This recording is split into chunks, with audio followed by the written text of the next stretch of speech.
This is the Big O Show. This is the Big O Show. Boom, there he is. And by the way, you get Manny twice today and tonight, because tonight at 7 o'clock is the debut of the State of Florida Gridiron Roundtable. Manny Navarro, Irish O'Fell from War Chant, and Kevin Brockway from GainesvilleSun.com. We've got a Gators, a Seminoles, and a Canes beat writer for one hardcore hour. And then my man Mike McCoy takes over, our guy Mike McCoy, because he's also a friend of Manny's. And he will do, of course, the Miami Hurricanes watch from 8 to 9 p.m. So for 2 hours, you get hardcore college football talk tonight. There you go. How you doing, man? You doing all right? Doing good, man. Back home. Interested to see what's going to happen with this offense going forward with some shortage at receiver. And do they get it right? Do they get back on track? Well, listen, talk to Ruiz. And I'm all for, we'll buy some masks, we'll go in the middle of the night and we'll just go kidnap Aronde Gadsden's son. Just bring him home. Just bring him over here, bro. That's all we got to do. And, solve that issue right there. Overall, it was, there was a lot of things to like in the performance on the offensive side. They put up some numbers, put up some stats. Manny, I just can't let it go on that 3rd and 6. I just can't let when I'm watching Mike McDaniel on Sundays and on 4th and 7, he's going for it. And he'll go for things all the time. I mean, the guy's just aggressive. And I just feel that in today's football, you have to be aggressive. And I just don't feel that conservative play. I think it will stop you. And I get it. If your team is super dominant, then you can play that game. But when your offense is kind of shady and you don't know if you're going to get back into the red zone, because they did a good job of moving the ball, I guess, between the 20s. Yeah. You know what I'm saying? But I just that still is stuck in my craw, that 3rd and 6. Hell, I would have passed the ball on 4th and 4. I was not going to settle for a field goal. I was going to walk away from 7 because I know I'm losing this game if I keep settling for Sperano-like field goals. Well, here would be my response to you. McDaniel has Tyreek Hill and Jalen Waddle. I don't know who Tyler Van Dyke has to work with in those situations.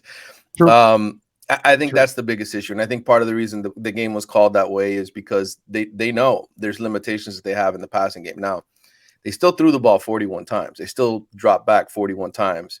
And they did try to score. I mean, there were plays. There was a strategy to it. Josh Gaddis said, they're dropping 8 guys in the coverage on some of these 3rd down situations. We got to be able to counter and run the ball up the gut. And there were some situations where, some guys slipped, blocks were missed.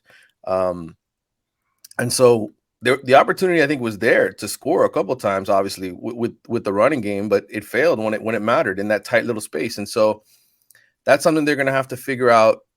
I personally think what we learned on Saturday is that this team has a ceiling, and that ceiling is the fact that they don't have elite receivers, and that what that means is they're not going to be able to beat elite teams, because you can't win. You're not going to be able to beat really talented teams not being able to throw the football.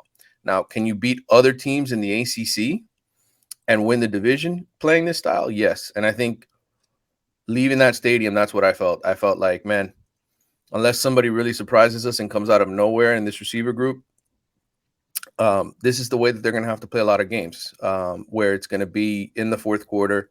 You're going to need defense to make plays. You're going to need field goal teams to death when you can't score in the red zone. And hopefully, if they can stay consistent, run the ball the way that they did Saturday, where was it 175 yards, close to 5 yards a carry? That carries you past the majority of the teams in the ACC. Yeah, I can't argue that. I mean, if this is going to be enough to get you through what you have in the ACC, okay, I get it. It's just what I don't want to see, and this is where, for me, this is like strike one. Right. I want to see where you're at again in those situations a couple more times, and do you choose to be conservative again and again? And then I'm going to know that this is the habitual thing, because I kind of feel that's what happened at Oregon at times, and I saw that with his offense, even with Justin Herbert. And we've talked about this before. The Herbert at Oregon and the Herbert with the Chargers is two different dudes. Now, then again, like I've mentioned before to you, maybe he knew he was a yellow belly, and that's why he didn't want to, air it out too much because, some of the things that have happened with the Chargers already with all those fourth quarter picks. So I don't know. I have no idea, but it's I just think in this league, you've got to have a little bit of an edge. I think philosophically, I think not to cut you off, but I think philosophically, you think about when Mario was at Alabama with Saban. It was before they kind of opened the offense up with Tua and started flinging the ball all over the place. I think philosophically, this is just who he wants to be. He's an offensive line guy. He wants to run the ball, and he wants to play possession. That's his mantra. Now, is that always going to be the case? I mean, look, they scored 70 points against Bethune-Cookman in the opener. They were flinging the ball around. It wasn't like they weren't throwing it. I just think his first inclination is going to be to run the ball and not play a fast-paced. That's his style. And he got the right coordinator for that because that's what Josh Gaddis basically did at Michigan. They didn't play any hurry up. And so for people, what I found hysterical is, people complaining, well, we got to play this hurry up style. Yeah, you did that under Rhett last year, and you went 7-5 last year. How great was that hurry up offense if you don't have the stars on the outside to consistently beat teams? If you don't have the players to light up other teams, why are you going to run an offense that gets off the field quickly? Yeah, no, they can't play that here. Are you crazy? You need elite receivers for that kind of stuff. They don't have that right now. They don't even have one, actually. Right. Not even when Restrepo's in there do they have an elite receiver. He's just a tough SOB. That guy, you know what I'm saying? He's just an overachiever. And so what do they do at wide receiver? How do you I don't even know if you can say fix it or get it better or what do you do? Are there any options that they haven't tried yet? Well, yeah, I mean, there's guys on this roster that you could always move over to receiver. I mean, obviously, we'll see how long Jacoby George is going to be out with the broken thumb. He was obviously one of the better standouts on Saturday when you did throw the ball and catch it. Didn't he just get back from? He just came back from suspension. Yeah.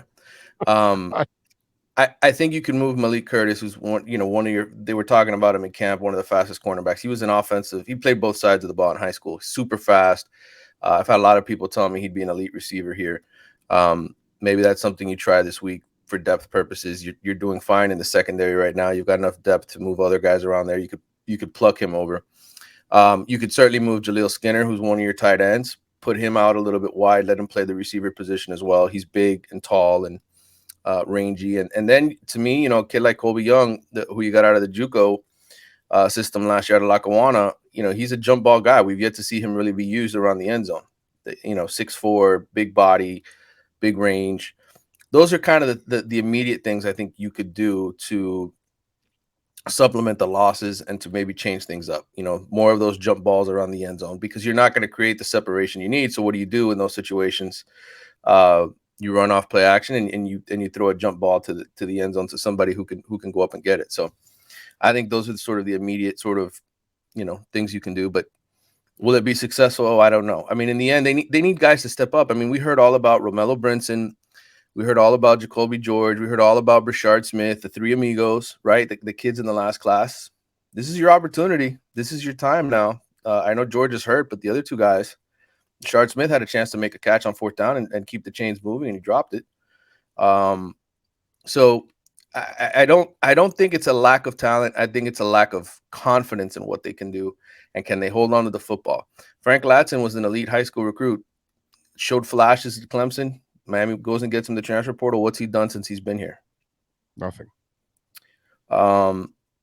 So sometimes, there's only so much coaching can do to get you there. It's on the kids at a certain point to deliver. And I don't think Miami's devoid of talent at that position. I just think right now they're having trouble getting Tyler Van Dyke on the same page with these guys. And it's a shame because they obviously spent all offseason throwing. It's not like they didn't put in the work. Sometimes you just have limitations. Yeah, no, and there seems to be a lot of limitations right now. So are we expecting the running backs and the tight ends to become a bigger part of the passing game? Yeah, I think they have to. They obviously did that some on Saturday with Will Mallory. You saw Elijah Arroyo. He had that 29-yard catch kind of out of the H-back role. That's primarily what he plays in. They went to him another time near the end zone, and the ball, the Texas A&M defensive back made a great play and knocked the ball down. So those guys obviously can catch the ball and be effective. I mentioned Jaleel Skinner. He's, a lot of great ball skills, the true freshman tight end. And then Jalen Knighton, I think he's got the better hands than Henry Parrish. I think you probably start designing more pass plays to him out of the backfield, get him involved on sort of quick, just get the ball in his hands in space, because that's really where he's special. You think back to that FSU game last year. He really showed what he could do in space. So I think that's some of the immediate changes. And again, this is why, I think, we always sort of overreact to stuff, right? Hey, this was 9 points. My God, look at how bad the offense is. They can't move. No, they did move the ball. I would be much more upset. Oh, they got some worried. Yards. I'd be worried if the offense looked like Texas A&M's offense, which didn't move the ball and didn't have a quarterback who could really get the ball to the receivers. Tyler Van Dyke can do that. Those guys got to catch it. They got to catch it. They got to make the plays. You can't have 6 or 7 drops. You can't have 6 or 7 balls where the coaching staff feels should have been caught. That changes his entire night. He goes from throwing for whatever it was, 21 of 41 to 26 or 27 of 41 with 250 yards and probably a touchdown. And then now you're saying, man, are you asking for Jake Garcia then? It's all that's just silliness. Come on, it's all sort of relative. It's all sort of, Yeah, but we're getting back to the Tua argument from last year. Like when you have no help, you have no help, dude.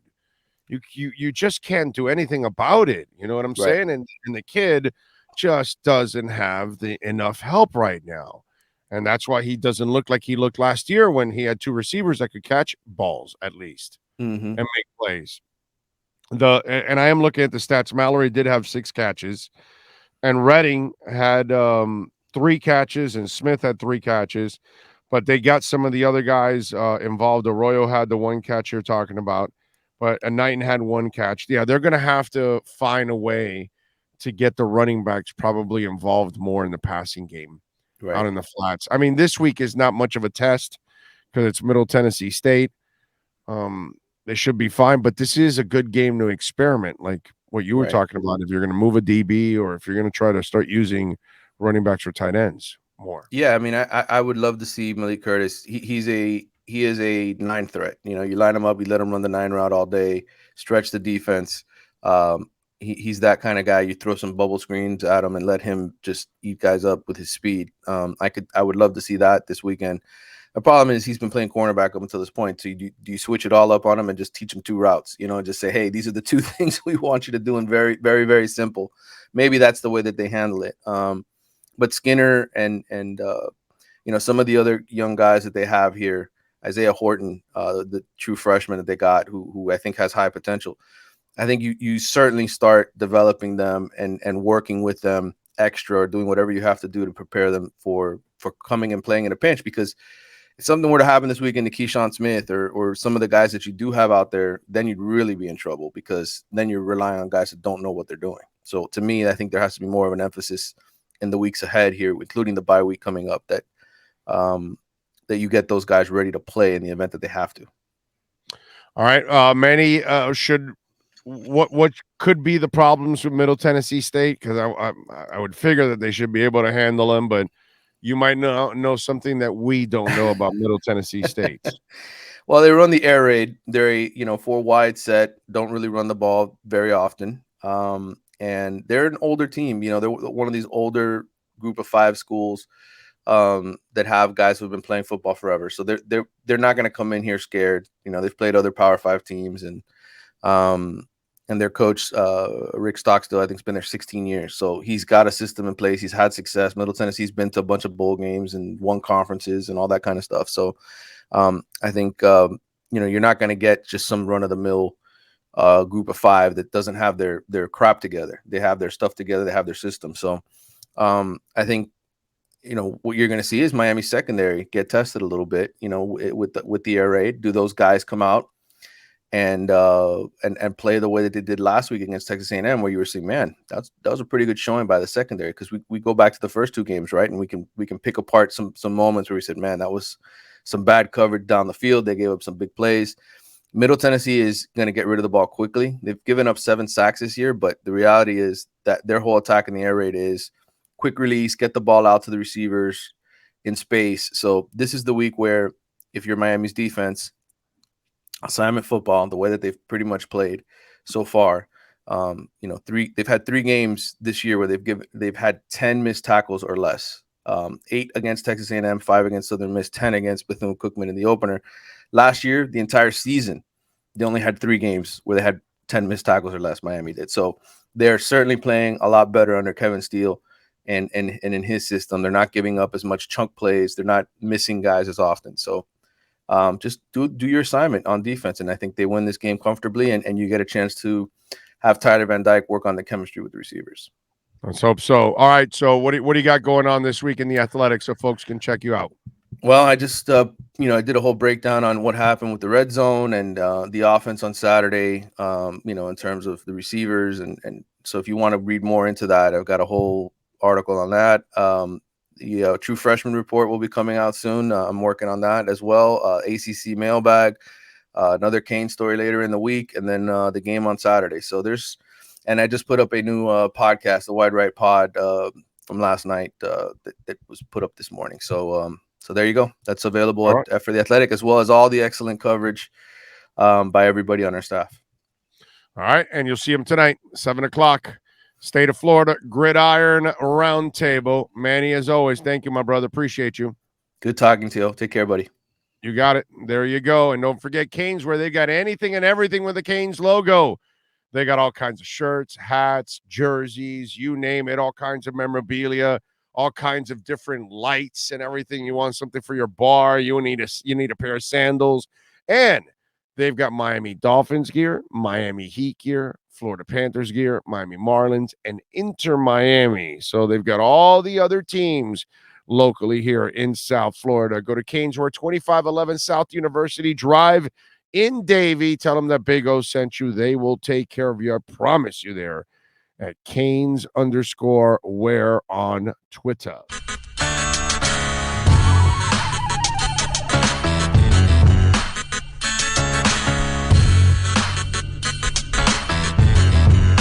This is the Big O Show. This is the Big O Show.